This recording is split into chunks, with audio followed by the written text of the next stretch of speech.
far back as I can remember, pizza made me happy. Whether it was frozen or from the local pizza place, the word, the smell, the taste sent me into a euphoric happiness. My first word was not papa. It was peepa for pizza.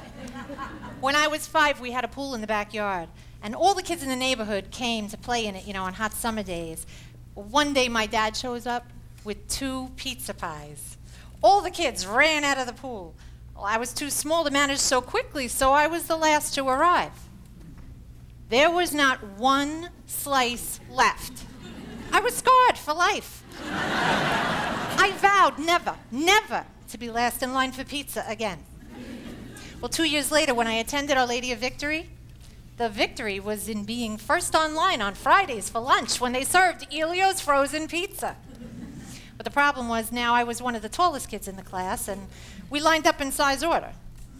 I had to get past Megan McMacken. I mean, she always ate 2 slices ahead of me.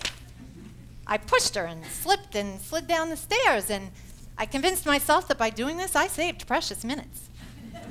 Well, Megan didn't think so, and she reported me to Sister Beatrice. Sorry. Anyway, the detention I received was well worth it. In the suburbs, pizza parlors were open late. The food was cheap, and they would let 17s hang out and just split a slice between them. I mean, whether it was Sal's or Vinny's or Joe's, I was there. I hung out with Donna Bonifino and Roseanne Tagliero and Angela Valdetti. It was an Italian neighborhood. They knew pizza, and I learned how to tell a good slice. You know, the crust had to be thin, and the cheese had to be fresh, and the sauce had to be good. Oh, and it had to be under $1. Dino's had a great slice, but you know, they wouldn't let us hang out there. But it's a good thing. Years later, they found out that it was a drug ring. As a young adult, I tried to figure out how to survive in Manhattan on a Radio City music hall usher salary. Well, pizza became a very important staple in my diet. I would go to acting school from 9 to 1, I'd grab a slice, and then I would walk 30 blocks up Madison Avenue to my 2 to 10 shift at Radio City. Then I started working as an extra on major motion pictures, which, you know, means I crossed the street behind Bruce Willis in the movie Die Hard for 14 hours. The money, you know, it wasn't always consistent, but again, I relied on pizza to feed me between gigs. The pizza guys knew me by name. They would snap the brown bag when I'd come and pick up a slice to go. You don't need me to heat it up for you. You're hot enough already. Forget about it. In my early 20s, I moved to Hollywood for 3 years to pursue my movie star dream. The pizza in LA was so disappointing.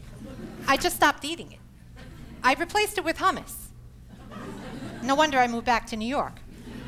In my 30s, I ate less pizza because I finally started supporting myself with consistent income. I had decided after returning from Hollywood without my TV show that I would return to college and become a teacher. Well, pizza was no longer a daily necessity. I started eating a little healthier, adding a little protein, and once in a while, even something green. In my 40s, I discovered salad, and I ate it daily. Pizza became a celebratory food. Life was moving along. And then I was diagnosed with breast cancer, and everything changed. I searched for all the reasons why I got sick. My older brother, a free spirit, composting, save the planet vegan advocate, told me, "Oh, you did it to yourself because you eat too much pizza." I was stunned. You notice he said eat, not ate, as if my habits were still the same. I thought back to my 30s, maybe 4 to 6 slices a week, then my 20s. Oh no, he's right. I was out of control in my 20s. A pie and a half a week. And I even got out of bed in the middle of the night to grab a slice. No. This wasn't happening to me. I caused it? Oh, it can't be true. The cheese, the sauce, the tomatoes. Why didn't I get help sooner? Why didn't my friends intervene? I surrounded myself with pizza junkies. After a night of overeating pizza, I got up in the morning and ate it cold. Oh, how pathetic I was. If I only knew what the future would hold. Why? During chemotherapy, my taste buds were off. And not only did I not desire pizza, the thought of it made me ill. Pizza became the enemy. I started to blame my illness on it, all the way back to Elio's frozen pizza at Our Lady of Victory. It made perfect sense. I focused on the connection between the many pizza places and the increase in cancer rates. I searched the internet looking for cancer pockets in Italian neighborhoods. Long Island, where I'm from, there are more Sal's, Vinny's, and Joe's than any other town. And they have huge cancer numbers. I looked at Boston, Chicago, all very strong pizza-dominated places. And yes, not surprisingly, the cancer rates are very high there too. California had lower cancer rates. The pizza sucks, so that made sense. Middle America, lower cancer. Did you ever eat a pizza in Wisconsin? It's like mozzarella and ketchup on a matzah.